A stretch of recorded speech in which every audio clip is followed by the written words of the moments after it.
This is the JWN podcast. My guest today is a visual artist whose current work is primarily based on a fantastical world of his own creation using watercolor paintings and drawings. Vik Hart has found a way to connect with fans by sparking their imaginations with his very unique creations at art shows and conventions. I hope you enjoy my conversation with Vik Hart. All right, man. Well, welcome to the podcast. Thank you for having me. I just saw you at a Comic-Con. Yeah. Comic Expo. Captain's Comic Expo.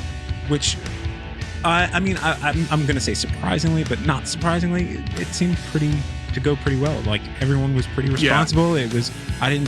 Did you notice anyone, like, not wearing masks or being angry about it? I feel like I noticed one person with the mask down, and then two older folks doing the face shield, which I think CDC recommends you don't do that. Right. But I've done other conventions that were much more lenient. Like they still have, you're required to wear a mask when you come in, but you see people walking through they're not wearing masks, or they just don't give a shit. So yeah, good on Mike and the swell folks at Captain's Comics. I had this whole conversation with my son. For the last few years, I've taken, I don't know how long the Comic Expo has been going on. It's been over 5 years, I guess now. Right? At least over 5 years. Yeah. It's 13 years, I think. That's what the Teenage Mutant Ninja Turtles theme of the whole expo is, because they turned teenager. Oh, I did not even realize that. Okay. They used, so for people listening, there's a Comic Expo in Charleston every year by the local cool comic store. Mm-hmm. And it's great. It's like a scaled down Comic Expo compared to like what you might think of for Comic-Con. Yeah. But it's perfect. It's in this auditorium, and it's a lot of fun. Lots of original artists, lots of collector type stuff, and people dress, and of course the fun part of people dressing up. Yeah, I would say it's like the ideal version of your local Comic Expo. Yeah, which is like they might get it like a couple like kind of bigger names, but it's not like because you have like San Diego Comic-Con and New York Comic-Con, which some people say it's basically one giant advertisement these days. It's less a Comic Expo. It's more like, okay, we're gonna have Marvel come on and they're gonna show the trailers for their next 5 years worth of films. This new movie's coming out, blah blah blah blah blah, and it's less about the creators and more about the massive branding. It's like it's like an electronics expo or something like those. Exactly. Where it's big name with $1 million booths and things like this. Whereas Captain's Comics, it's $100 booth. yeah, exactly. Exactly. It's local people and regional artists and some national artists, but for the most part, I guess it's almost like a traveling fair to a certain degree, but a lot more local input. Yeah, more or less, and I think a lot of the vendors treat it like a traveling fair, because they're like the guy next to me who, like he wasn't even the artist. I think he was like in business with the artist, right? And he had that. You probably noticed it was like that, like 15-foot tall, like print display. And those folks, that's what they do for a living. Some of them, they just travel from convention to convention, selling prints. Whatever they make, they put it back. They get more prints, put it into the gas tank. They go to the next one, which I think this year has probably been one of the hardest years for them. So so having something like Captain's Comic, having it come back, I think is. I know some people are still very, very critical of it. Like another event I do, the South Carolina Punk Flea Market. Mm-hmm. I think there's still that sense of worry about it, and like is this it's an understandable concern. Is this irresponsible to do something like this? Right. And in a way, it is. Like I would be lying saying if I didn't feel any guilt every time I go to do one, but there's a complex feeling because you might have a level of comfortability that other people don't. And but also it's a source of income for a lot of people, and that's one of the main reasons they do it. Like I recently quit my job at Artists and Craftsman back in October, and these shows have become a pretty major source of income for me. So yeah, it's like, yeah, it's irresponsible, but the way I look at it, I was already working a retail job 5 days a week to begin with. So I just kind of view it as like You're trading. very exposed all the time. I'm trading one risk for another, more or less. But from a risk factor, the reason why I brought it up, my sentiment was that everyone seemed not everyone, all the people I encountered when I was there seemed very responsible. And it seemed like, the bare minimum of wearing a mask is so effective. Yeah. It's, the best thing you can do is stay home. Yes. Yeah. But we're at the point right now where like treatments are available. Mm-hmm. Your likelihood of dying or a loved one, dying from it has come down greatly. Yeah. So with all that information, you take this calculated kind of guess or decision. I'm sorry. You make a calculated decision to say like, what's my risk? What's my reward? Mm-hmm. Am I putting people in danger? And I think right now we're at that point where the balance has shifted a little bit to the point where, hey, you know what? We can do stuff if everyone's on board and acts responsibly. Yeah. You can do these kinds of things. And I felt that way there. I was not, but my son, I couldn't convince to come with me this year. He's 17 years old. He was just like, I don't know. I don't feel like being in a room with people. I'm like, well, we can go there. And if you don't feel comfortable, just leave. Yeah. And when I got there, I was like, man, so I ended up doing a FaceTime tour of the whole thing with him, walking around, showing him everything that's going on. And I ended up buying him a bunch of stuff while I was there. Like, he got the benefit of it. He got to virtually go. Did he express regret after you walked him around? Like, no. He's like, not at all. Okay. No, he was just like, he kind of made his decision. He was fine with it. But that's the thing. Like he has that, I'm not going to force him to go. Yeah. And honestly, I think like how old your son now? 17. Yeah. That's good on him because like, that's another thing you say, like people seem very responsible at that show and they were. And I mean, as someone who lives in downtown Charleston. Yeah. I mean, once again, like back when I worked at the Artist and Craftsman, Friday night when we close up the shop and leave, there was this nightclub a couple doors down. I won't say the name of it, but I mean, line half the block going out the door, young people, within inches of each other, and most of them not wearing masks. And you get the feeling that like 80% of those kids already had it at the beginning of last summer. Yeah. Yeah. But that's the feeling you get because you're like, why are you so carefree about this? You probably already had it and you're like, well, I got mine, so fuck you. Yeah, it's either that or they just don't care. Because and I actually don't know if I should be saying this. So you can edit the part out if you feel like you need to. No. Like my girlfriend, she works at the college and they actually have they have this like tracker app thing. I don't know if it's just like a text update or whatever, but it tells them how many concurrent cases there are within the college. Wow. And usually sometimes it gets this down as low as like 8 people have it, which I mean, I think that's great for the college. Amazing, yeah. But around November went up to 50 and January, there was at one point, I think it was over 100 cases. So I think it's definitely a case of the young folk not caring. I don't know. They're just being young folks. Yeah.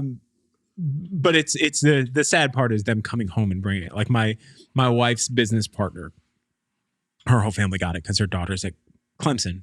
Yeah. And they went and visited her for the holidays, and then their present was the whole family ended up with COVID. Mm-hmm. They were fine. They recovered. Everything is fine and all of that. But yeah, that's kind of the downside to that selfishness is they don't understand how it affects everyone else. Yeah. But where we are right now, I feel like I was joking for a while saying, hey, we lost this war. We might as well just friggin' not care as a joke. But in a certain aspect, you're just like all I can do is what I think is right in my given situation and I want to protect other people, so I will wear the mask constantly when I'm out and about, and I don't have a problem with it. If they were to tell us we have to wear masks for the next 5 years, I'd be like, oh, okay. Yeah, and I haven't honestly had a cold in a year and a half. And honestly, like sometimes I wonder if that's just going to be the case, because there's that talk of, okay, at what point after, what percentage of vaccination do we not need to wear a mask anymore? And part of me also wonders if it's just going to become like a cultural thing. Like a lot of, Eastern countries, they've been doing this for years. Like someone gets a nasty cold, they go to work and they just wear a mask all day. That's just what they do. And it's interesting to me that seemed like such a hard thing for people to just. It's against the sentiment of like that American like individualism. Yes. Yeah. Like America is very, very. Yeah. It's like very much individualist. Was like, why do I have to wear it? Because if everyone does it, it means less people die. Yeah. It's a simple thing. So I don't have a problem with all of that stuff. But that said, I do feel like at this point in time, the numbers have dropped drastically. And we need to just be able to react kind of New Zealand style. Like they just went back under lockdown in like Auckland because there was like somebody got it, you know, after a month of nobody having it. So then they all locked down right away just to make sure no one else gets it again. We don't have that ability to do that, but we do have the ability to just mask up and maybe not go out every night, that type of thing. Yeah. But I am feeling more and more comfortable now to go and engage some sense of like the previous version of normalcy. And that's just where I am. But then I have friends that are not there yet. So trying to have make plans with them to do stuff, it becomes complicated. Is there outdoor seating? Is there indoor seating? Blah, blah, blah. What are we doing? Are we going here? Is there going to be a lot of people? I don't want to be there if there's a lot of people. Like you have these conversations with people.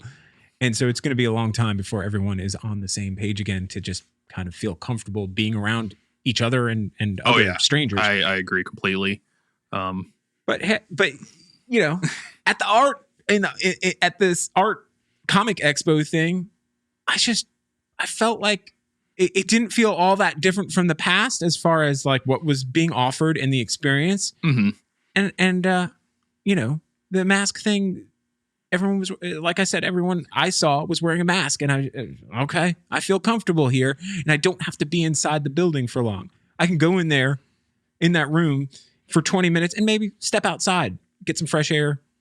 You know, they had the doors open because it was warm out. Mm-hmm. You know? Yeah, I agree. I never once felt uneasy or because when you know these kind of shows started first opening back up, there were a couple instances of people just like I remember once there was like an old lady and she was wearing a "Make America Great Again" hat at this convention I was doing, and she had no mask on, and it was just that kind of feeling like. Can you imagine that was like a really cool prosthetic mask and that she was playing the character of a MAGA person? That was like there was like this sheer thin material that was just like you know, Mission Impossible style mask, and that was her cosplay. Oh, that would be amazing. I don't think she had the cleverness needed to pull that off. I think it was just an old lady who's like, I don't give a shit. Yeah, it's weird how somehow they allowed health to be politicized. It's an odd thing, and you know, we'll look back at this and probably learn nothing. And I've thought about that too, because my girlfriend and I, we talked about like having kids one day, and there's that thought of like, you know, 25 years from now, how will they talk about this in schools as far as like from a historical standpoint, like how, because the thing is especially in public schooling, history has a lot of spin on it and how they present it to children. And I wonder what the spin is going to be that shows them. I don't know.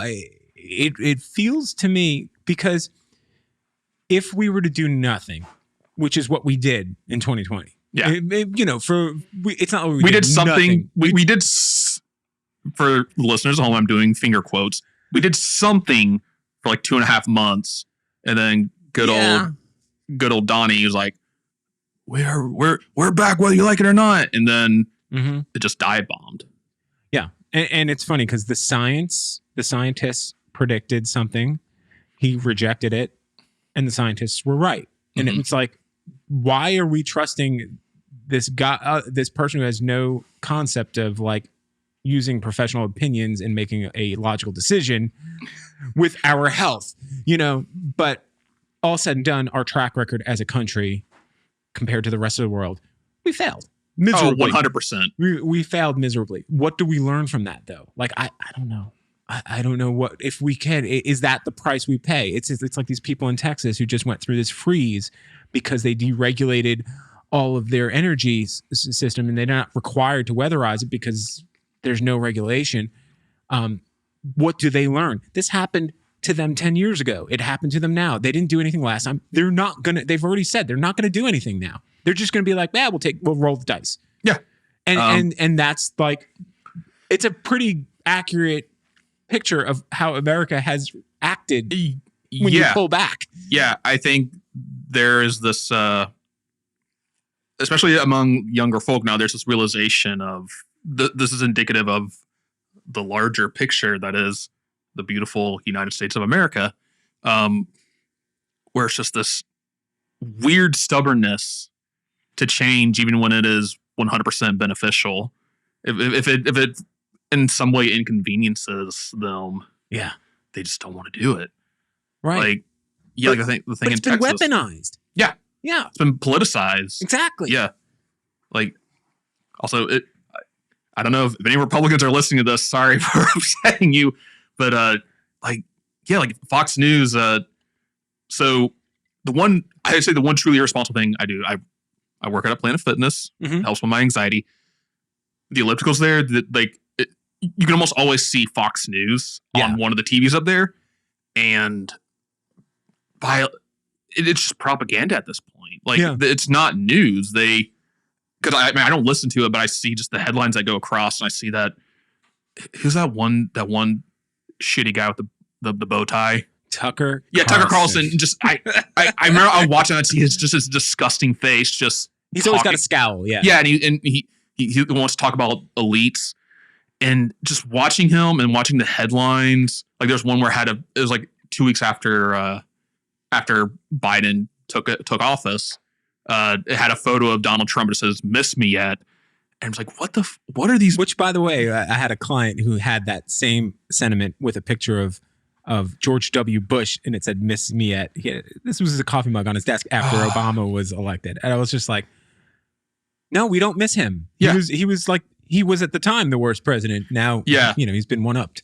Yeah, it's funny. Yeah, you look at you look at Bush's presidency, and it's like there's almost this like, man, those days were so quaint compared to. Because I never felt like Bush was an actual evil person. I thought that he was actually an empathetic, nice person. If you were to sit down and talk to him, you'd probably enjoy his company. Yeah, on a global scale, he technically can be considered a war criminal, but like as a personal person, if you just sat down and talked to him, but same thing with Ronald Reagan. Like, these are people like, you could find the good qualities in them.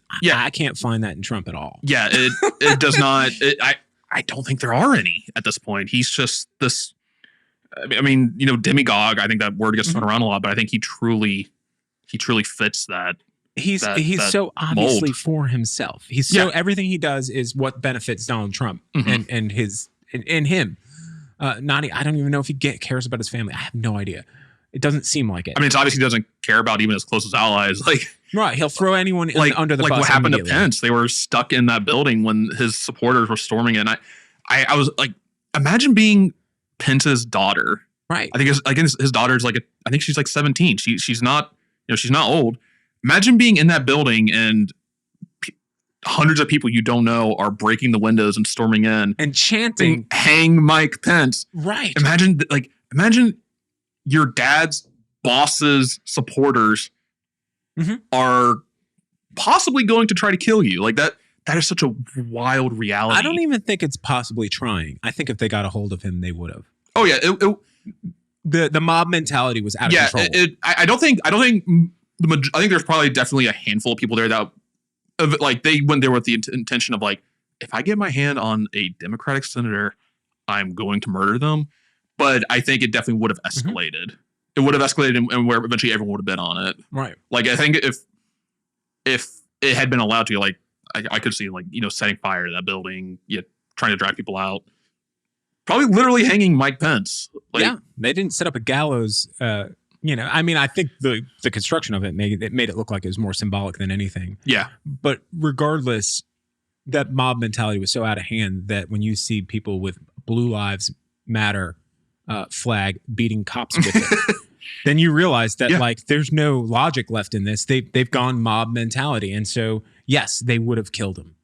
They would have killed him if they got his hands on him. There's no doubt in my mind because. Like when that girl who got shot and killed, there's people with guns drawn and she's trying to crawl through the window. Yeah.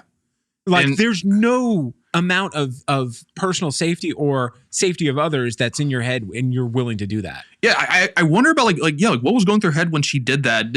Was that a point? Because there's a video of some police officers just kind of standing back and being like, hey, y'all do what you got to do. Did she think, oh, they're just pointing their guns as like a threat. They're not going to shoot me. Right. And the one was like, we got to shoot her now. And and like, was she just completely blind? Like just like had, horse blinders on, just didn't think about what she was doing.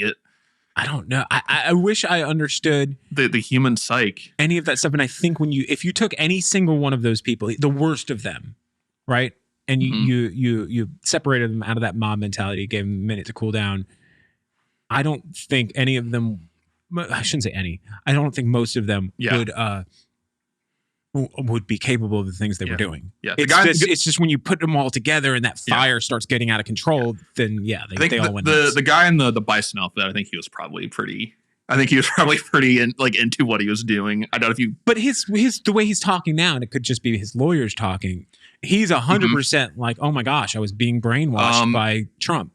Oh yeah, the private jet lady, exact same thing. Which I believe there's at least half of that as her lawyers like, you need to show remorse because a lot of court cases, your biggest thing to get yourself like give yourself a lighter sentence or let the judge just give you probation or whatever. Yeah, if you show remorse, if you show that you're sorry for it, most judges get very it kind of softens them up a little bit.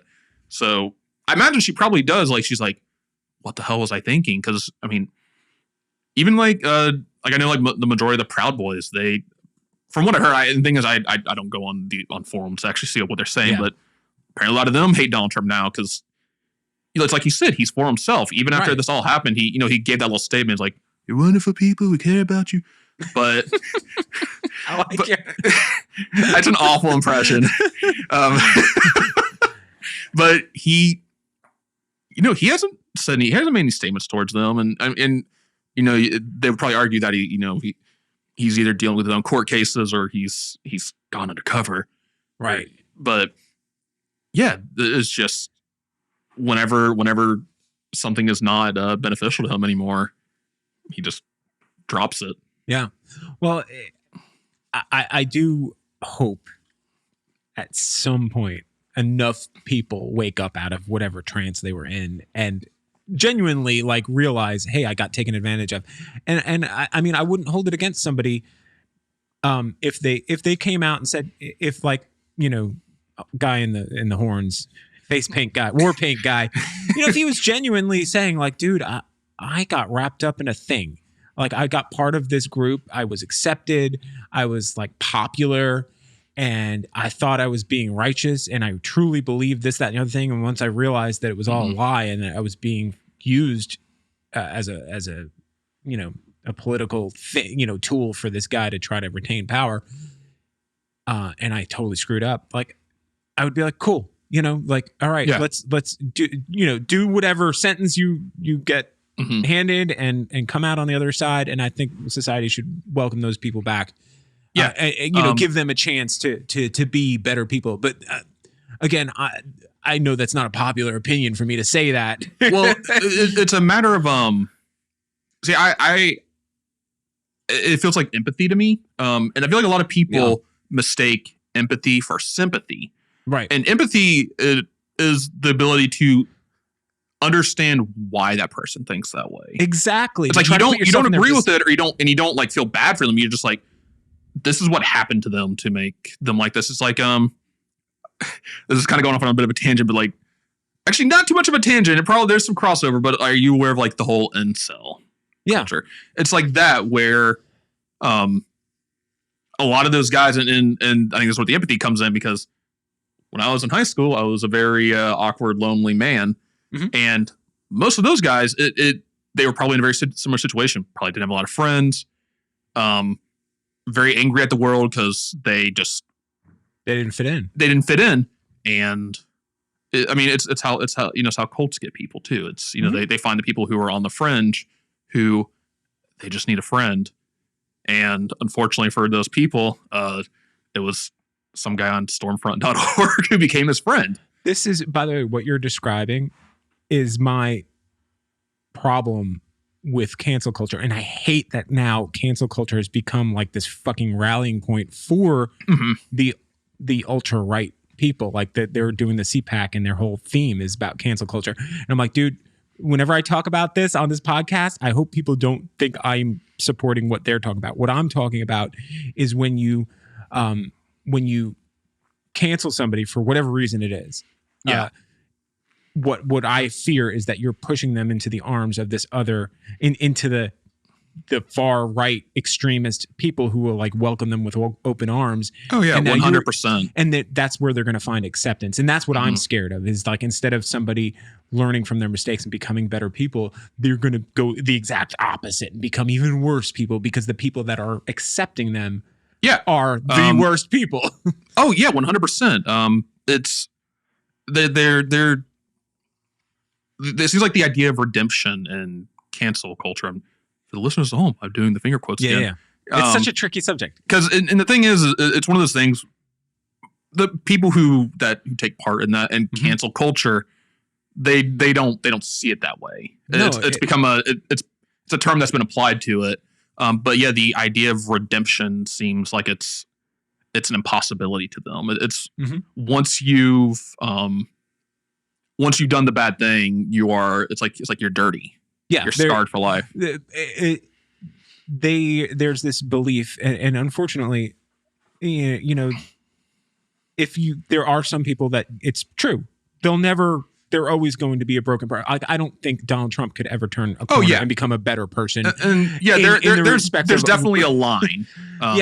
But then there's people like Warpaint guy, who, and again, it might be just his lawyer talking for him and making him sound like he's seeking redemption. I don't know. Yeah. But there's situations like that where that person might turn around and be like, be able to see what they've done and what they've represented and what it's done to him in his life, and understand like, hey, this is not my intention, and I don't know how I got here. Yeah. There's it's a matter of knowing like, like where somebody is I guess if you put on the political spectrum or put it on the spectrum of bad things to be done, there definitely is this understanding where, you can still kind of pull them back over. Yeah. Or this person, they're not irredeemable.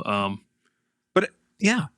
Like, okay, so can I segue into I used to Uber a few years back. No. And yeah, I just did it kind of for There's an extra industry cash. that's stressful right now. Oh my God. I actually DoorDash now, but yeah, like probably 3 or 4 years ago, I Ubered, and I like to tell the story because this is probably easily one of the most memorable Ubers I ever did. I picked up this older couple, married couple, probably about around your age, and it was some bar on King Street. I can't remember which one. And the wife was already like, they were drunk. Like you could tell they got drunk way too fast. They need to go home at like 8 p.m. thing. Wife passed out in the back seat, and her husband sat in the passenger side. And on the way home, he's just talking like a drunk guy, and I'm just kind of like, oh God, I look at we're like 20 minutes away. And you're like, yes, Miss Daisy. You're just driving. And he's telling about some stupid book that he had as like a, like one of those like bathroom reader books. I think it's something like Things White People Do or something. And oh no. And he's like reciting his favorite jokes from it to me. And then he starts getting more and more like racially comfortable to like say stuff. And then finally, like, I remember we about passed the bridge to Mount Pleasant, and he said, he just said to me, he's like, man, I don't know if it makes me a bad person, man, but just I got $2, man, and I just don't think I won't let them date a black guy. I won't, and I kind of just was driving, and I had this moment where I honestly probably could have just pulled over and be like, you need to get the fuck out of my car right now, and just canceled the Uber. And right, but then you're sitting there thinking like, I'm going to get a negative review, and then I get the amount of trouble. Not even that. Is more as like, okay, how am I going to handle this guy? And I decided to. I was like, okay, well, I still got like 15 minutes. And I talked to him about it, and I said, okay, here. Why do you feel that way? And I told him, like, and I asked, like, did you grow up in the South? He said, yeah. And I said, okay, so you and we both grew up in this situation where we were taught something was bad inherently. Right. You know, because I grew up in the South, I also saw that, that this, cross race dating was something to be looked down upon or something to be discouraged. And I remember I had this kind of this thing hit me one day. I was probably like 19, 20 maybe, so like about a decade ago.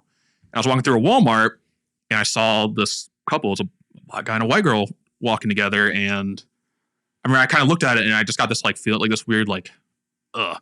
And then I stopped, and I was like, why does that bother me? And I think it's because I was taught by, by certain Southern cultural, like influences, yeah, to think that way. And I kind of reiterated the story to this guy, and I told him, and I could have gotten way more deep into it with like, generational racism and like all that stuff. And I kept it simple for him. I was like, okay, imagine you get into an accident and you're blind. You just have lost your eyesight. He's like, oh, okay. He's still drunk. And imagine your daughter, she's 17, she brings home a guy, his name's Phil or something. And you can't see what he looks like. You have no idea what he looks like, but you can tell he's a nice guy. Your daughter starts dating him for a few months. He treats her well. He has a good job, all that stuff. Why would the color of his skin matter? And he's like, and I'm pretty sure it was the alcohol talking, but the guy was just like, whoa, man. Like, oh, and I remember I finally got to his house. He dragged his passed out wife out of the back seat. He's like, man, I got some stuff to think about, man. Like, man, thank you, man. Thank you. Of course, he didn't tip, so so fuck that guy. But I hope that part of me hopes that maybe that actually made him reflect and he changed his viewpoint on life a little bit. It's entirely possible. But you planted a seed regardless, even if you didn't have an immediate thing. But you see what you did there is you had two options. You could either shut the person out, and he will forever still be stuck in his sphere of hatred, or you could be compassionate and maybe try to just shine a tiny little bit of light on his opinion, without berating him or without making him feel like an asshole for being an asshole. But you know what I'm saying? But and I understand that sounds kind of like a superiority complex or being elitist if you're saying like, I'm going to try to impose. But the reality is you're on the right side of like morality here. But instead of rejecting him and instead of rejecting him, and you chose to be compassionate. And it's so much more effective. And that's exactly what I'm talking about with all of these people. There are people who are on the fence, and they have a brand of mental illness, which is they believe something because that's all they were told. That's their influence in life. And those people can learn. Yeah. And I think like you and I like to think I am fairly educated in the going ons of the world. I understand the United States is not the greatest country in the world, and all that. I think sometimes I try to think, okay, what do these people absorb as far as media goes? Because some of these people they won't listen to anything except stuff that reinforces what they already believe. So you got someone's parent who They only watch Fox News. They believe CNN's the devil. You know, they go to their specific church. They go to their very specific church. They really liked The Apprentice. So they already really like Donald Trump. And so the world to them is sculpted in such a particular way where they believe that it's, you know, borderline conspiracy theory stuff, but that's the reality to them because they have no other information coming in. Right. And imagine yourself. Imagine if somebody were able to tell you, hey, all of your political beliefs and all of your beliefs on morality and all of that stuff, if someone came to you today and could prove to you without a fucking shadow of a doubt that everything you believed is off. Yeah. Is wrong by a certain degree. You'd be like, fuck you. Yeah. Your instant reaction would be to punch back and be like, no, you're insane. This is, of course I'm right.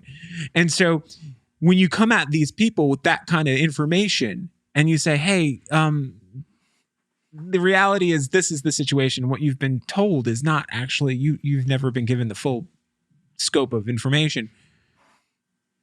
Yeah. What do you think their response is going to be? They're going to be like, fuck you. So it has to be done in a way where you're not putting yourself above them, that you're putting yourself on the same page as them and trying to maybe come at it in a way to like understand where they're coming from. And then you can explain to them where you're coming from.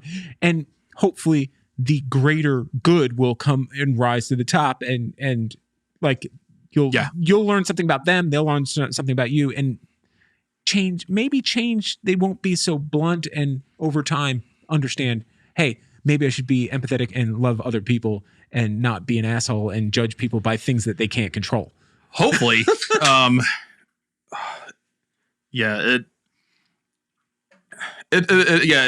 a tough thing. And my girlfriend, we talk about this too, where there's definitely that generational divide. Yeah.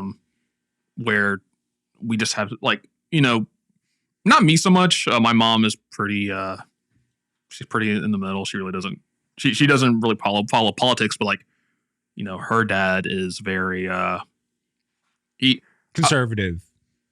Not even conservative. Like he almost gets into like that weird libertarian area, I think. Okay. But he's very much like you can't. He buys gold. Yeah, he would. Yeah. But also like he doesn't like. It feels like he just doesn't trust the government. He definitely doesn't trust liberals. He thinks Democrats like he's a lower. He wants Democrats to not one, but like he thinks that they just want to destroy businesses. Like he's at that level. Yeah. And you know, she's completely on the opposite side of that. Like she's sane, I guess is the way you could say it. And it's just like this weird, it just feels like there's just this wall between generations where it's hard to break that down too. Well, and it's complex in America because I do feel like, so I grew up in New York. And I've seen what happens when you have either party has complete control, they get corrupted. And so you will see the corruption on the left as well. Gerrymandering. Well, that's a concept that only exists, I believe, on the right. I don't see that happening much on the left. Yeah. But what I'm talking about is like whatever political party has control, over time, they're easily corrupted. People are attracted to power. They want to keep that power at all costs. Doesn't matter which side they're on. So I understand that, but I also think that like there needs to be a little bit of a balance between the two, because you have big cities where a lot of people live and their needs are so different than people living in rural areas. The rural areas don't need the same kind of regulation and government input as the people living on top of each other do. So I think we work best when we balance those things and understand that, like, hey, we have to like loosen the straps on regulations so that people can build something.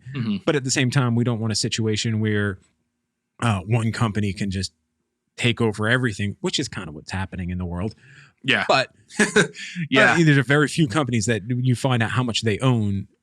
It's unbelievable. It's mind blowing. It's depressing, all that stuff. But that's what happens if you if you have no regulation. You know, the power gets concentrated. If you have regulation, the power can be divided, but you still want a balance. You want those people who are able to, because they're not being held down by over-regulation, to kind of like innovate and create something new and change the course of history. Like, you know, your Steve Jobs or your Elon Musks, those type of people who can make huge changes but they shouldn't be allowed to take over everything. Yeah. You know, there's a certain level of like, and that's its own like complete like conversation there. Oh yeah. But I think America works best when we do try to keep it balanced, because if, like I said, if we go too far in either direction, it's the recipe for disaster there. But also I think it's an issue of, probably, I don't know how, like, I've noticed a lot of, there's been a little more talk growing of like, maybe we shouldn't have a two-party system, right? Because a lot of developed worlds, they don't have a two-party system. They have like 5, 6, 7, 8 parties that all get equal attention. And what it does is it creates very much like it doesn't have a us versus them mentality. Because that's also like the party divide now is so wide where you have Republicans I would never even listen to a Democrat, and Democrats are like, why the fuck would I talk to a Republican? I have friends from the statement I just made about like, hey, there needs to be some sort of balance because that's how we thrive, that would think that I'm a full right-wing Republican for saying something so centrist. Yeah. And what I'm saying is there are full-on right-wing Republicans who would think you're a radical leftist for saying that too. Both of the extremes hate centrists. Yeah. And I for a lot of my beliefs as far as like morality, I'm not centrist, but when it comes to like business and like being empathetic towards other people and realizing, hey, there's other people with different views, like I think it's important. And I think diversity to me is an extremely powerful and source of strength. Like, so when you have different opinions and different thoughts in any business, in any art form or anything, the more inputs that you have that are different, you're going to have like things that are amazing. You're going to have an outcome that is going to be well thought out and really, it's possible to make something great with diversity. I think there's a lot of strength in diversity, and that applies to, unfortunately, to some people, political thought as well. Yeah, but this all ties in. 40 minutes into this conversation of us talking of politics and COVID and all this stuff, it does tie into art. By the way, I am an illustrator. I was thinking, I was like, man, we really went off on a very long tangent. But it all comes back to art, because I do believe that as we were saying before, we all go into our little groups and our little things, and I think when people like the one advantage that artists have is a way to build communities around this not quite as tangible, like this abstracted version of communication, which leads me to your art, which is wonderfully abstract. You take a traditional medium. So for people who don't know Vik and his art, right now, his current phase is watercolor-based artwork, and it's bright, it's colorful, and it's so surrealistic, and it's something that looks like something but doesn't. Like these creatures that you come up with, these spiders that you have, and then you look closer at them and you're like, what's all this stuff coming off of them? And they're made up of all these other complex things in these like space-like environments, these fantastical places. Using a very traditional medium, you've created this completely fantastical experience for people who look at your art. And I think it's amazing that you've come to this place, because I've known you for quite a few years now, and I've watched your progression in the time I've known you, and I love to see like the things that are still holding out, but the thing that where you've kind of rested at the moment. Yeah. And talk to us a little bit about the community like what got you into art and what that's meant for you as a human being. Just like, oh, okay. Yeah. How did you get into all this? That's Well, that's a great question, Joe. But it's kind of tough to, I think, kind of figure out like where it started. I mean, I could literally go back to like, as a kid, like what I remember got me into drawing, which was one year for Christmas, my grandmother bought me this little art set that came with a VHS. I think the title was like How to Draw Bruce Blitz Cartoons. And it was some cartoonist. He had a very, Sunday morning comic strip style. Mm-hmm. I mean, that's what got me started drawing. Like I remember I just would watch that VHS over and over again, and just because he kind of would teach like, first you do this shape and then you make a little crescent for a smile. And I think that's what kind of like really got me at first is like just this combination of symbols that ended up looking like something like, I remember in grade school, I think I was probably in like second grade maybe. I remember I had this, thank you. Sorry, I'm refilling his drinking. Get some folia up in here. There you go. Yeah, the sound of seltzer water for the ASMR folk out there. But I remember I was in maybe second grade, and I was drawing this little picture of a bee. Mm-hmm. And I had this epiphany where I drew his eyes, and I realized like, wait, if I draw a V above the eyes, he becomes an angry bee. And I remember like me as a kid, that just blew my mind. Just stuff like that. This kind of like this weird discovery of it. Or like when I was a kid, one time I was trying to draw a Daffy Duck, mm-hmm. and I drew his feet out of the side like kids. They draw feet. And then I kind of realized like, wait, if I instead of drawing the side, if I kind of angle it forward, like I basically learned like that gives a sense of perspective. But anyway, repeat the question because I feel like I kind of went off on a little bit of a tangent. Well, no. I'm trying to figure out what got you, and you're on the right track. Yeah. What got you into art, and like at what point did you kind of realize like, it's connecting you to other people, and you've joined this community of artists, and you're all, what I'm saying? Because I think that everything we just talked about beforehand, with people getting into their different political groups and all that kind of stuff. Mm-hmm. Same thing. If you have a less violent passion like art, you can have the same ability to find your community.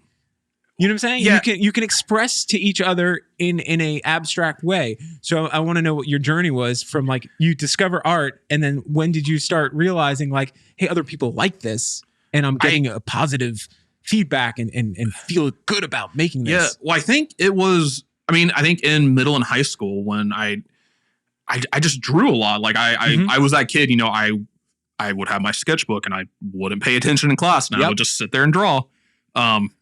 And I got positive feedback. Of course, not for the teachers. Teachers would get pissed and take my sketchbook away.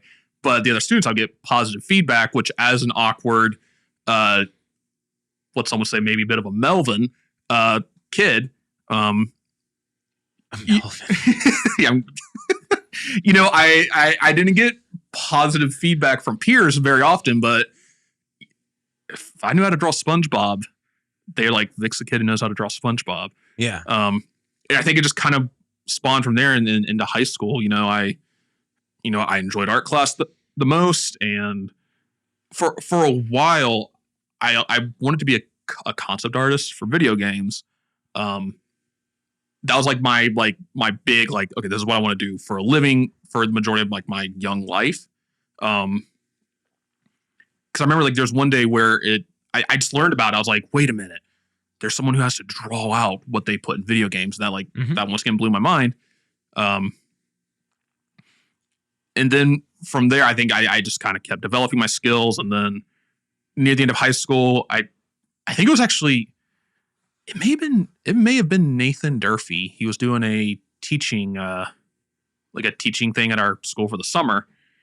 And I mentioned that, and he told me that here's the thing about being a concept artist. It is a great job for an illustrator to go into, but you have to be very careful because it's one of those jobs that can make you hate drawing. Well, and then you don't own the art. No. No, and you don't draw what you want. You are like, I remember a story about it. I think it was a concept artist who was working on this series. It's like a science fiction game called Mass Effect. And there was one day where he just spent an entire week drawing helmets. That's all he drew. Yeah. He just drew like, because there's different helmets you could get for the characters in the game. So he just spent days, just 8 hours a day, drawing different helmets in Photoshop. And that's all he did. And by the end of it, he's like, I don't want to draw another helmet ever again. So that kind of, I think that kind of, I diverged from that because I realized I really like making art for myself. Mm-hmm. And I attended Trident Technical College, and I went there just for commercial graphics, the basic graphic design program. And it's funny, excuse me. There was for like the first like 2 years at that college, anytime we did a design class, I try to do like the traditional design stuff. Here's Photoshop, put down the text, put the images in, and they were never great. I'm not a great designer, but then I remember I hit this moment, and it was one of the, I forget which design class it was, but we had to do a poster design for I think it's the pajama run that they do. Yeah. 5K. Yeah, and instead of making these images in Illustrator and whatnot, I drew everything out on paper, scanned it, and then vectorized it. I vectorized some of it, and I basically collaged it together and made like this illustration. And I remember the teacher, Sherry Brown, I believe that was her last name at the time. And I put my poster up there on critique day, and she's like, "Where's this Vik been the entire time?" Basically, a really nice way of telling me like, "Hey Vik, everything you've done before this is shit, but this is pretty good." Yeah, well, I think she probably was inspired by the fact that you turned it up a notch and started experimenting. Yeah, she actually bought some of my work more recently. So I don't know if she realized it, but she had a pretty good effect on my development as an artist. Isn't that? By the way, not to cut you off in this, that piece of feedback, like that kind of thing, is so like. Yeah, that is such an important thing. So I love to hear when people know, when they recognize like that person that like turned the notch up a bit or flipped the switch for them and made them realize, hey, I could do this. Like you get that validation. Yeah. From someone you respect. Yeah. Oh, and sometimes I think the thing that like keeps me going the most is like when somebody, sees my work and they get it, especially like my current style. Yeah. Which it came about as a kind of a way for me to where I kind of realized I needed to pivot. Cause for a while, like you said, I was doing just like big paintings for a while. And there was this point where I had too many paintings. And the thing is it's hard. I hate to get into the business side of it, but it's hard to sell big paintings. And I just noticed like I started doing more work on paper and people seemed to really enjoy it. And I could sell it for less money and people seemed more willing to buy it. Right. That's kind of what actually kind of got me into this current style. I would say the big turning point was, I think it would be 3 or 4 years ago now. It was one of the Charleston Zine Fests. Okay. Put on by Lee Sabish. Maybe a good person to reach out to. Definitely. Yeah. I've attended a couple of those. They're fun. Yeah. And I decided to just have a table at it. And I was just going to have some art. And she's like, no, Vik, you got to make a zine. Go make a zine. And I was like, okay. And at that point I was developing this idea of the world of Fern. Which is basically, it's the name I've given to this fictional place that I've decided to set all my art in. Which, let me know if I feel like I keep doing tangents off of tangents. That's fine. That's what podcasts are for. Long form is fantastic for it. Yeah, actually, so I'll give you the internal script I have for whenever I do conventions now when someone asks me about my art. I really like the idea of lore and world building. As a kid, whenever I look through a book, one of my favorite things is you ever like open up a fantasy book and there's like, before they even do any text or anything, there's a map of it. Oh yeah. I love stuff like that. Did that start with Tolkien? Token's what made it really popular. I think definitely Token is a big inspiration for my work and pretty much anything that is within that realm. Yeah. It's one of those things, if you probably go back far enough, there's probably even earlier examples. Like, you probably going way back to antiquity, you can probably find examples of that. But and I had this moment where I was starting to do more abstract paintings at one point, and I did this one, and it kind of just looked like this odd landscape, which I was like, okay. Then I decided to kind of go with that. And I was like, okay, well, this is a landscape. What lives here? What do the people look like? Yada yada yada, and it just kind of has evolved from there. Yeah. It's funny. I really like the idea that you said, like, they're very abstract in nature, and they are, but also I pretty much like to have like a story behind everything. So sometimes I even made a map for it, and I'll tell people, like, if you have a piece, I can probably literally point out exactly on this map where it's at. Wow. Yeah. All right. Because the way I always looked at your artwork, I always felt like it was almost like that game Super Mario World, where like these were all separate planets almost. Like there's these, like, you got the feeling like there's these like landscapes that are just so otherworldly.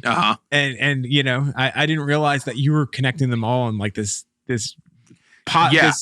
theoretical one planet with just different landscapes on it. That's pretty cool. And I will say it's not a complete, like, I try to like maintain some rules for how stuff looks, but it's funny you mentioned it being very spacey, and a lot of people will say it looks very spacey, and I personally don't view it as like, I view it as being very naturalistic and like, grounded. I think because it's so otherworldly, as far as like, these are creatures that look something like something that might exist here, but so far, changed and original that you're like, this has to just be from a different planet. It's like, so you feel spacey because it looks like a space monster or a creature or a plant or a geographical feature that just doesn't exist on Earth as we know it. Yeah. It definitely is like I attempt to put this like recognizability to everything, but I almost view it as if this planet evolution just kind of took a slightly different divergent path, and the things that were a butterfly effect, like or an alternate reality. And what was like the more dominant wouldn't be species, but like I view in this world, like, mammals are nowhere near as prominent as they are on Earth. It's more insect type.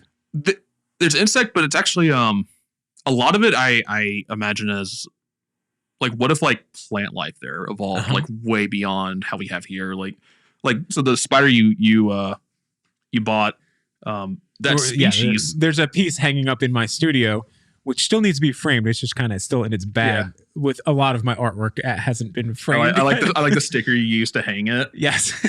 But what the species is, I actually view it as basically it's a walking, like a giant walking plant, and the legs act as roots. That's so cool. There you go. Yeah, and the thing is, a lot of people wouldn't know that if I didn't tell them that. That's your interpretation of what other people take out of it. Which is the beauty of the kind of art you create. And that is one of my favorite things too, is how people interpret my work. Because very often I'll get people will come up to me and ask me, are you inspired by like this author or this artist? And sometimes it's artists that I've never heard of. And I'll look up later. It's like, I can see where they got that from. And I like that because it's almost like there's this sense of like vague nostalgia, I feel like, that I try to put into it, where people look at it and it reminds them of something that they hold dear to themselves, whether be a piece of media or something else. This abstract thread that's connecting us, though. But like, I mean, what you're describing, I did to you at the show, because I was talking to you and I looked down and there was one piece that it just reminded me of a scene from a video game, and I was like, "Oh, this kind of looks like this." And you immediately, you at first you were like, and then you were like, "Oh, I see what you're saying." Yeah. But it was cool because I could see in your mind your brain ticking like this is all right. This is Vik enjoying the idea that people are getting something out of it he didn't even intend. Yeah. Like so I thought I could see that exchange in what you're describing right now. Like what a fun way to engage an audience is to like, here's this Rorschach test. What do you see?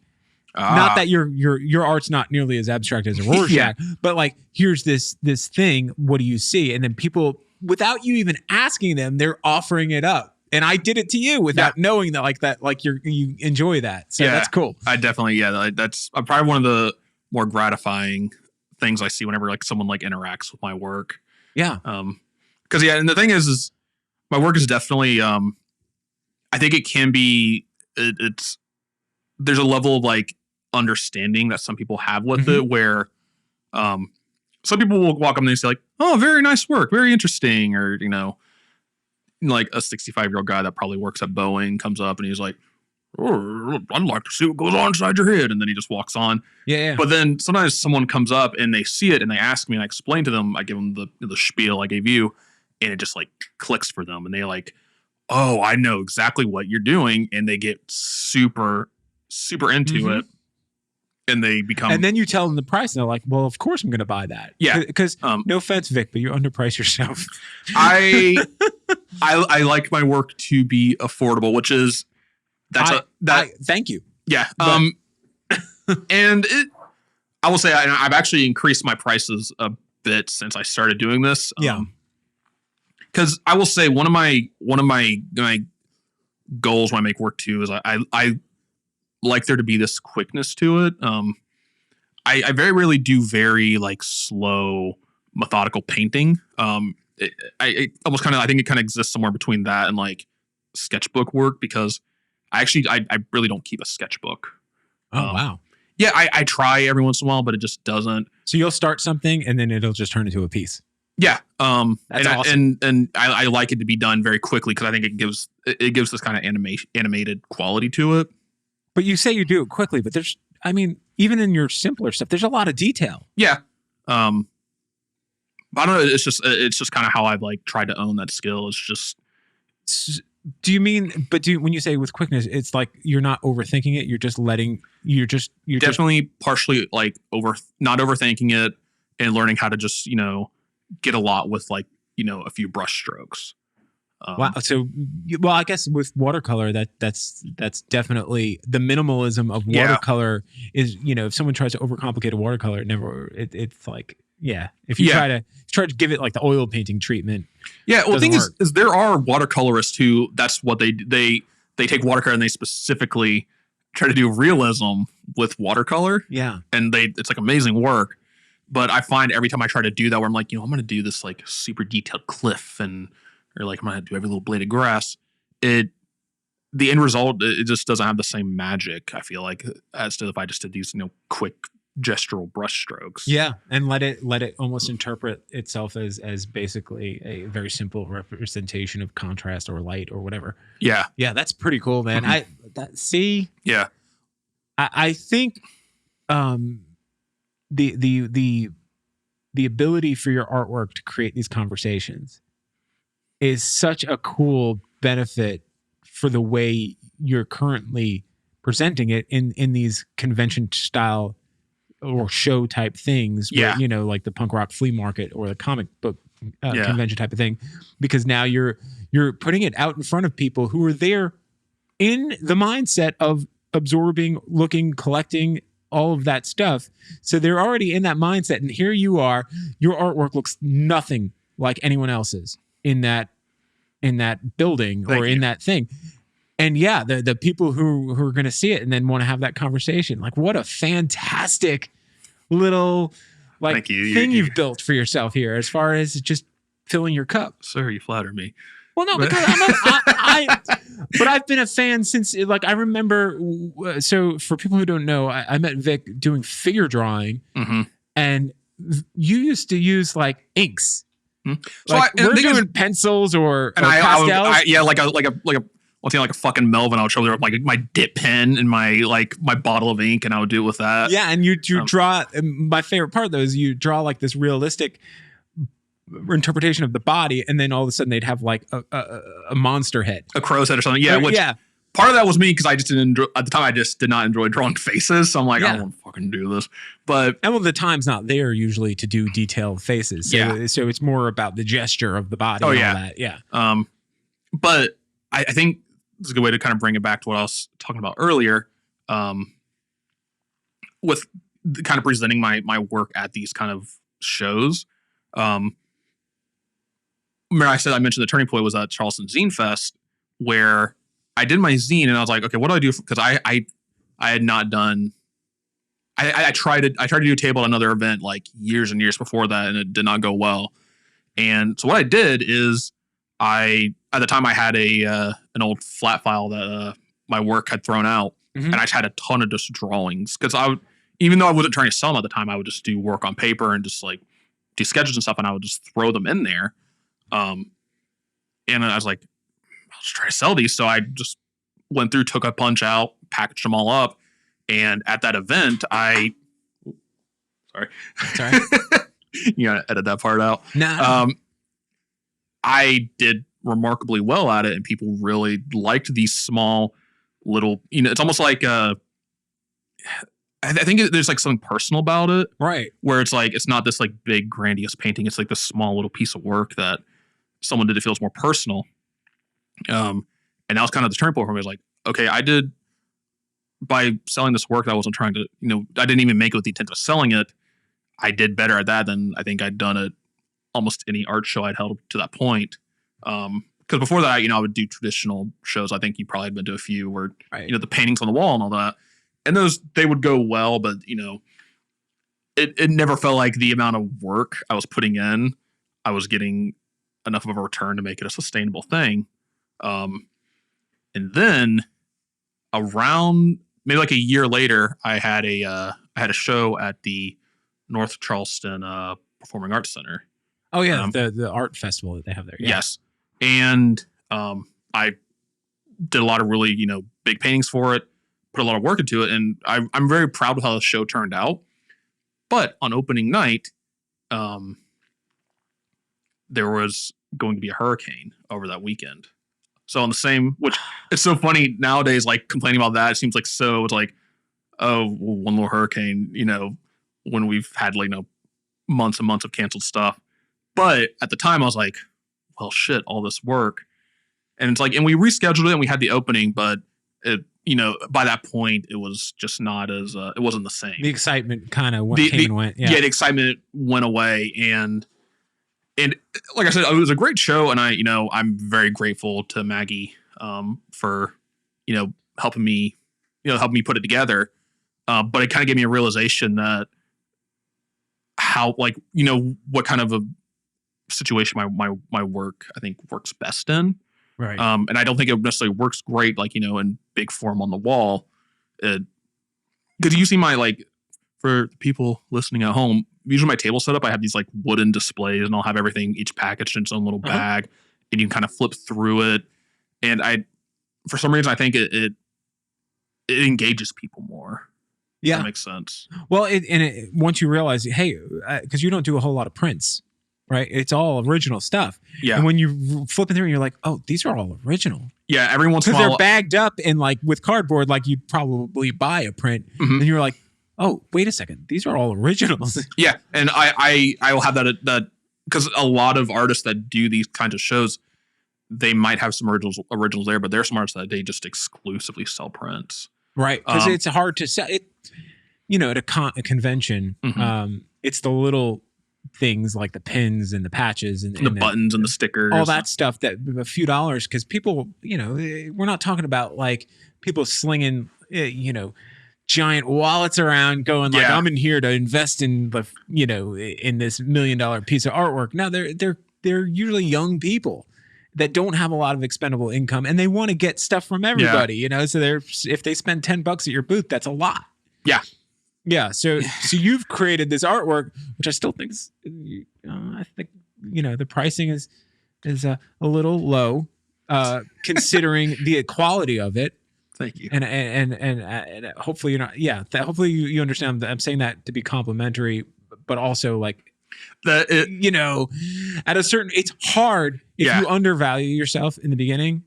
It's hard to come out of that. Yeah, it's hard to all of a sudden switch it, because then you might have collectors, and then all of a sudden you're afraid hey, this person that regularly buys my work now is not buying it because it's gotten too expensive for them. You get the trap in your head. Yeah, it's definitely it's a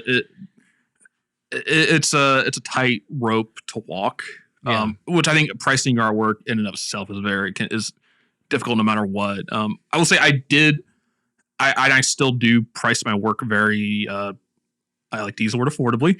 But I remember you want people to have it. Yes, and that's another thing.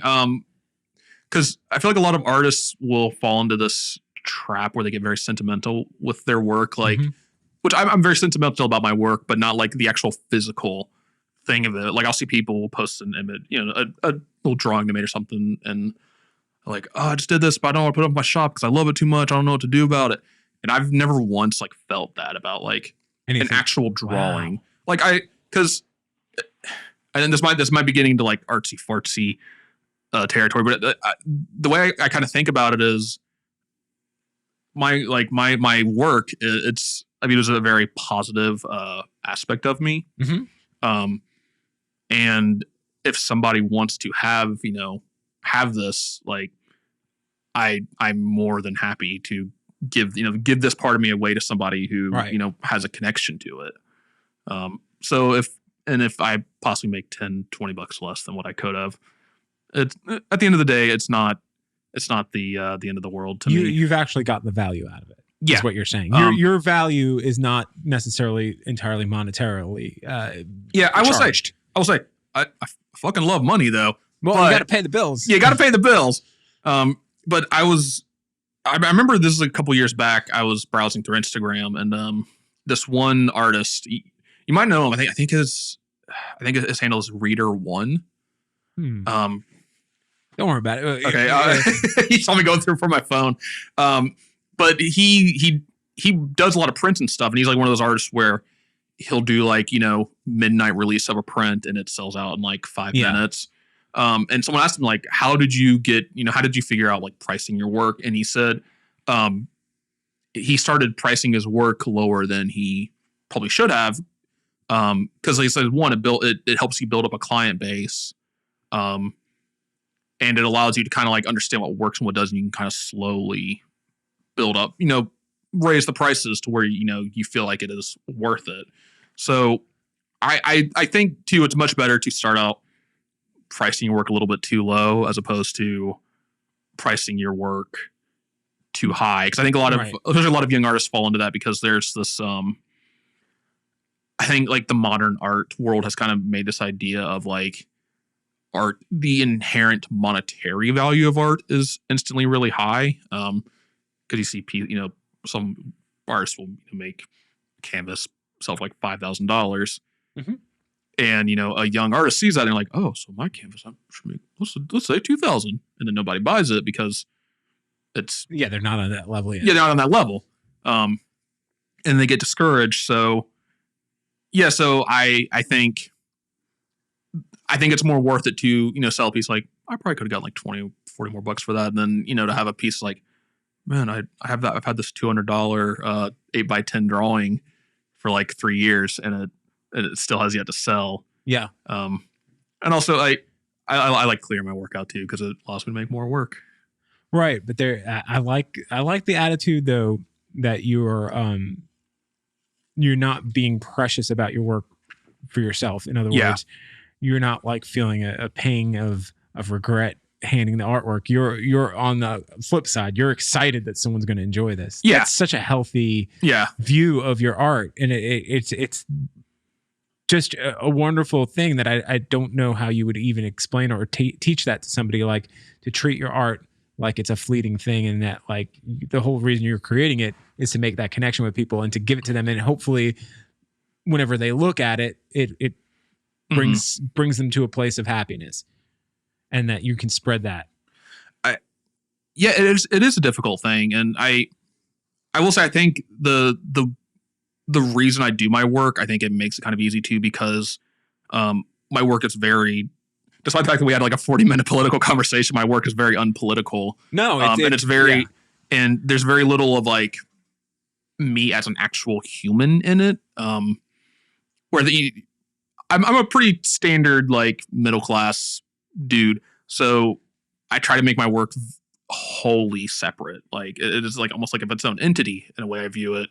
So I think losing a piece, it's not like there's the story there, and the story exists no matter what, and I know the story. But after talking to you about your philosophy and the joy that you get out of this, I would 100% say that there is you're in this work more than you realize. Okay. It may be subconsciously for you. You're not intentionally doing it, but yeah, that's definitely this open, inviting, just joyous work that begs people to stare at it, and for the people who stop and take a minute to take it in, they're gonna be interested, and they're gonna want to like figure it out, and like that. Yeah, thank you. That's you. Thank you. You know what I'm saying? Like, I totally understand what you're saying. Not that you're a spider with a plant growing out of you, but what I'm saying is like your whole thing is like you're not a closed off person. If someone stops to talk to you about this stuff, you're more than happy to discuss it. Yeah, and I love that. Like I lately I've been doing these little drawings of these, like, I call them glowels, and they're basically just imagine a Sasquatch, but if it was a bird. And I love describing those to people that ask, like, okay, what's the story behind these guys? And I feel like they're probably expecting, just like, oh, they're just some big bird guys. But I had this actual, idea like of the physiology of this creature, and like, where it exists, what is it, like, what does it do? And I think a lot of that goes back to me as a kid when I drew as well. A lot of my sketchbooks, like I played a lot of video games, watched a lot of cartoons, and that definitely influenced my work as a kid. So sometimes I'll do this thing, and it's kind of like, I also view it's a little bit cringy now, but I would just make up like imaginary enemies for video games. Yeah. So I was like, okay, like this guy's gonna be a boss battle, and he does this thing, and it throws the knife on the chain and all that. And like even back then, a Zelda boss, exactly 100%, like, takes up the whole screen, and they're frightening, and so even back then, I think I was putting stories to what I was trying. Granted, back then it was just me ripping off whatever video game I currently was playing, right? But I think I definitely went back to that because I think there was also a point as an artist where I was, I think, concerned with this idea of maturity as an artist, and like, I'm growing into an adult artist, and I think it kind of hit me where I needed to not worry about that. And I thought, like, okay, like when I was a kid, like why did I like to make this art? And it's because I was, creating this like little imagined characters and world and stuff to it. And I think, Fern and all this stuff, it's pretty much just me going back and just revisiting that drive, and applying a more developed skill set to it. Have you ever thought about teaming up with an author, with a fantasy author, and giving them these blueprints of this fantastical Fern and these creatures and or the plant life or whatever the life is, and what your things are, and giving them this framework and seeing if they can develop a story that exists in your world? I've definitely thought about it, because when people see my work too, they will often ask me like what do you plan to do with this eventually? Because it does feel like a lot of this is like building up to like published media or something. Like some people like, have you thought of like trying to get this developed into a video game, or do this and this? And I definitely eventually want this all to kind of culminate into something, be it just a book or anything. But right now it's kind of, so much of this is still forming, and like there are stories that I know of that are happening, but they're all kind of spread out, and they're all these little pockets. So do you have like these characters that have an arch nemesis that exists in the reality, but no one else knows about it? Not necessarily yet. Or an antagonist, I shouldn't say. There's one very specific story that I've been very slowly working on the illustrations for it. Excuse me. And the title I give it, I call them the Forgotten Hermits. If you go on my Instagram, you can instagram.com/vik.art. And you can see a few of the drawings. And the story behind them is they were a group of explorers. The people of this land, I view them as like just kind of naturally curious, exploratory people. And they one day found this massive forest in the northwestern side of their continent that they found when they tried to enter it, they couldn't. Kind of going back like the Zelda parallels, it's basically the Lost Woods. Yeah. Where they try to walk in, and it's not like there's a barrier or anything. It's like they, without realizing it, they get turned around. So like they will walk in, and like 10 seconds later, they came right back out where they entered. And so they became obsessed with it, trying to figure out, like, okay, why can't we enter these woods? Like, what's in there? Like, what's the secret that's hidden in there? Why? So they began studying it and trying to figure it out. And eventually the majority of them just got tired of it because they got nowhere with it. They couldn't figure anything out. But a handful remained, and they have slowly kind of lost their sanity to it. They became part of the forest type of thing, or the world. Almost. The inspiration for it, I basically they've all developed their own personal religion as to like you got deep into this. Yeah, and the idea was that because I became interested in like how like there's so many offshoots of like modern religion. Like there's so many different versions of Christianity, and sometimes it feels like it's just because people can't decide how mad God is at us. Right. Like there's some Christianities where like you're like, yeah, God loves all of his children, and there's some where it's like God's fucking pissed at you, and you better ask him for forgiveness. And it's not just Christianity, like all the every religion. Abrahamic religions, Judaism, Muslims. Like there's so many people that are based on that they came from the same seeds. So all of these hermits, they've gained this different idea as like what is in this forest, or like what do we have to do. Like there's one who he's like a musician, and he became convinced that the sound of the wind flowing through the trees was the music of the forest.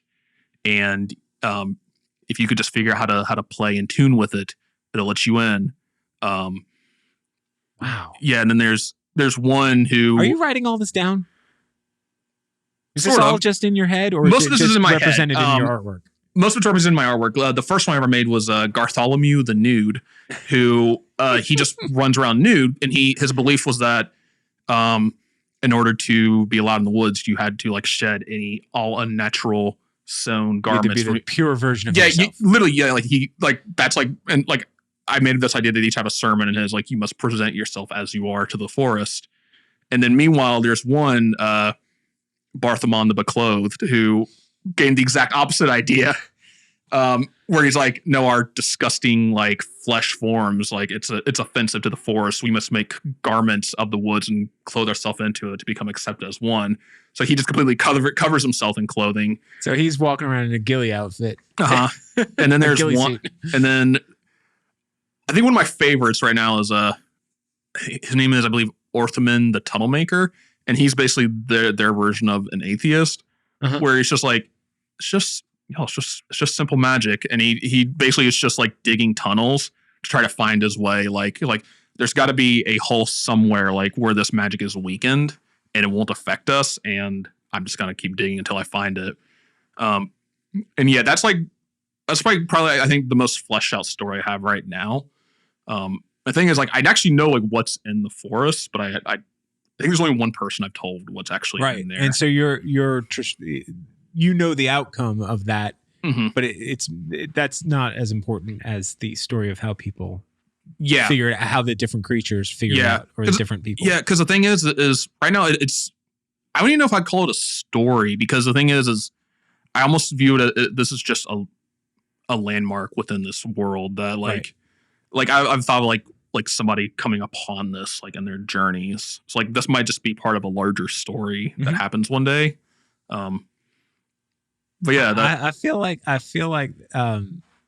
the fact that you have so much intent into all of this and so much that like you have these stories in your head and all of this. Wow, I'm blown away. I'm just blown away that it's more than, because at first when you said, you know, I'm doing it quickly, I'm putting it on, you know, pen to paper and I'm getting it out. But then to feel like you're getting it out because you have all of these this timeline and all of these things that this architecture in your head that you've built of a fantastical world and story and all the possibilities involved in it and damn man, you I feel like you need some collaborators to get involved to maybe put this stuff into an actual story, or whether it be a book, whether it be an animation, whatever it is. You're onto this amazing thing, because I mean, fantasy writing and storytelling is always based, you know, at first you have this world that exists that's maybe somewhat familiar but somewhat fantastical. And you've gone beyond just the world itself. You've already got the characters and the life forms and you've already figured out their anatomy. Like, yeah, you're doing the world building, and maybe I'm being like archaic in saying a novel. Maybe you're thinking more of in the lines of like an open world video game or something like that has tinges of stuff. Whatever it is, you're onto something, man. I will say probably if I were to pick a form of media like right now that I wanted to have this developed into, I feel like a tabletop game would probably be would fit it well. Which I might just because I've started playing Dungeons and Dragons a lot over the past few years. Wow. Yeah, we had this discussion because my son's gotten into it lately. Oh yeah, because of the pandemic, it's like opened up this whole ability to do it virtually. Yeah. And I will say I personally believe that I think because I feel like Dungeons and Dragons, there's kind of the stigma to it, which goes back to its inception and the satanic panic and all that. But I feel like anyone could get into it and enjoy it, because the thing is they call it Dungeons and Dragons, but I've played entire games that featured neither dungeons nor dragons, and I definitely could see me kind of like taking the stuff and applying that kind of rule set to it, because it's so open-ended. Yeah. But creating a world and then all of these entities and then having their is this a hero or a villain, or is this somebody that's ambivalent to all of it and then just exists in its own thing? Yeah, that's pretty cool. But I like the idea that you have created this whole world. You figure out a way to share it, and right now you've got this way to communicate with people, to really like kind of like introduce them to it and let them make what they want out of it as well. Like, you're leaving that, you know, without them knowing that you've got this whole thing in your head. Yeah. Sometimes people will just like come up and buy a piece and like, I like this, I want this. I'm like, okay, here you go. And they walk away and they're none the wiser to, you know, the story behind it. Sometimes I love that too. I love that people don't necessarily care about the story. They just like, this is a pretty painting, I want this on my wall. Well, let me wrap this part up with has anyone mentioned something to you that has influenced you in return? In other words, someone talks to you and be like, I see this, that, and the other thing. And you're like, interesting. And you might not apply it to that piece, but maybe take that and put it into something else. Not that you're stealing, but we're all influenced subconsciously by things like that. But do you have an example of something like that maybe has happened? So I will say that if anyone's interested in like what also kind of gave me a huge burst of inspiration to do this, there's another artist, Trenton Doyle Hancock. His work is very much, I think visually it's rather different from mine, but he also has like a creative mythology around his work. His is much more biblical, and it's a lot more it almost has this like it has like a almost Fritz the Cat feel to it, where it's just like kind of grimy and like set in this like kind of weird like modern world, but it's different. But when I found his work in it, and I like started reading all the stories and all the lore that he had written behind it. And I was like, holy shit. Like it was like weird finding an artist who the way he made art made so much sense to me. Like this just melds with me so much. And I kind of applied that to what I was doing. But within the world itself, when I first was developing it, I was making these, if you go back and look at like my really early work, you can see it. There actually there's none in this drawing, but a lot of times I would draw these like kind of weird floating blob things in the sky. They looked almost like Avatar, in the movie Avatar. Yeah. Those kind of floating islands in the sky type of thing. Yes. Yeah. So similar vibe to that. And I when I first made it, I almost viewed them as like, this is like a visualization of like the act of me painting.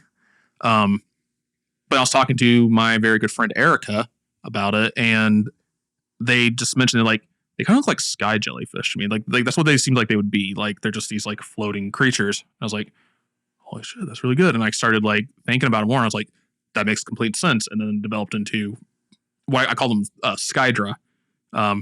And they're basically these, when they're born, they're just these round floating forms that are born from the earth, and they're like black and white striped creatures.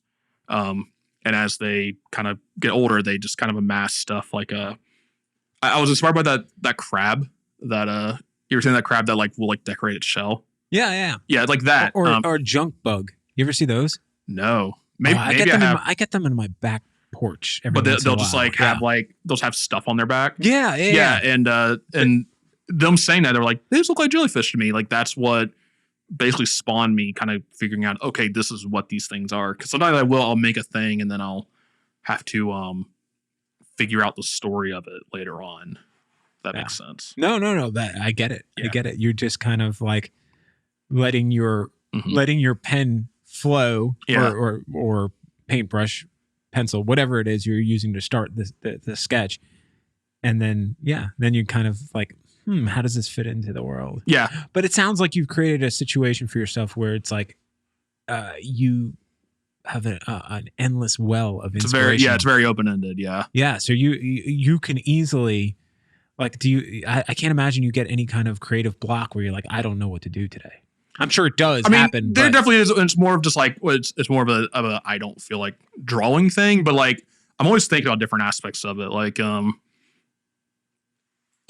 need, it's like I make those zines, and I'll just, I've kind of focused on making ones that they basically explain aspects of different regions of this world. And I made one about the underworld. Like there's a whole, like, I have like an idea of like what's under everything, and like these like caverns and stuff, and like the creatures live there. And I haven't touched that in a long time, but like I think eventually I'm like, okay, I'm done like working on the surface stuff. I'll go back and see, like, develop more like the underworld stuff, because like eventually I want to make a map of that that kind of has everything placed here and there, and like it has logic applied to it. I hope when people are listening to this part of our conversation that they're going to your website, which is vikart.com. Vik Hart. Vik Hart. It's VIK is how we VIK. Yeah, VIKHart.com. You got a bunch of your work on there, and then of course on your Instagram, which is Vik.art. Vik.art, yes. It's VIK.art. Yeah, it's confusing, but I'll say I post more stuff on my Instagram, like more like my up-to-date stuff. But and I'll link it in the show on the show description so people can find it. But I hope that people are looking at this stuff as we're discussing it, because it's like, I think if people hear you talking about this and they look at your work, they're going to be completely engulfed in it if that's their thing. Like you're going to be, you can't help but not like think like, oh my gosh, look at the intent that went into all this stuff. Yeah.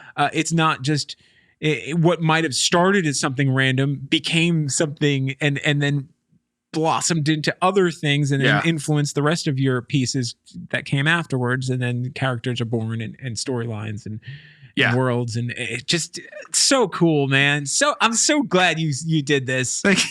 Thank you, because Joe. Now I'm like even more of a fan of your artwork because of understanding this and having this chance to sit down and talk about it.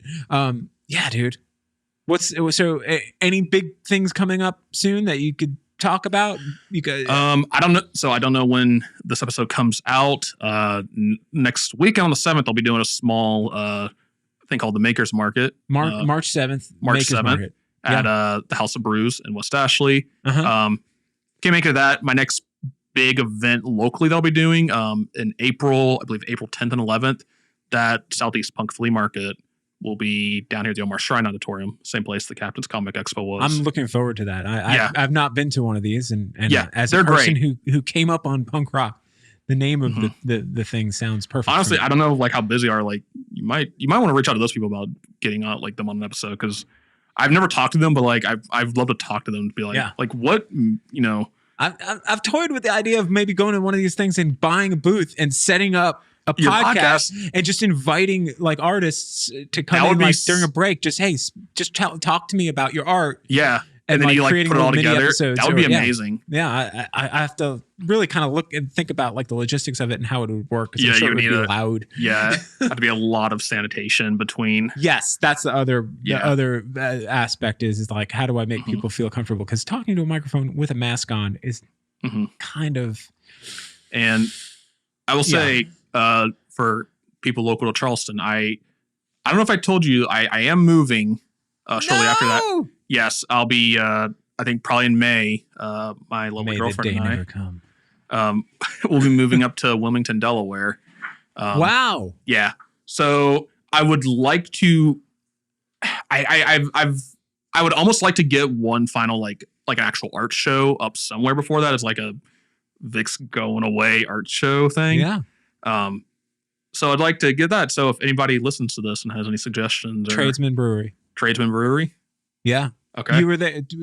You were there for the Love of Art festival. Yeah. I think if you reach out to them and maybe see if that's something they'd be interested in, even if it means you have to maybe team up with somebody else, maybe a different type of artist, a performance artist or something like that, just to do something there, because they seem to be very open to that kind of stuff. They've been really a valuable contributor to the continuation of an art community during a pandemic and being able to do something outside and make it feel safe for people. Oh yeah, definitely. Cool. Awesome, man. Well, thank you so much for all this. And I can't wait to see what the future comes. And if I were a writer or a video game developer looking for ideas, I would reach out to Vik, because you're in the pocket of that community. Yeah. So hell yeah, man. And you've got this world that already exists in your head that's growing and just an endless supply of story. Netflix, if you're listening. Netflix, give me a call. Get a development deal with this guy. All right, man. Thank you so much. Thank you so much.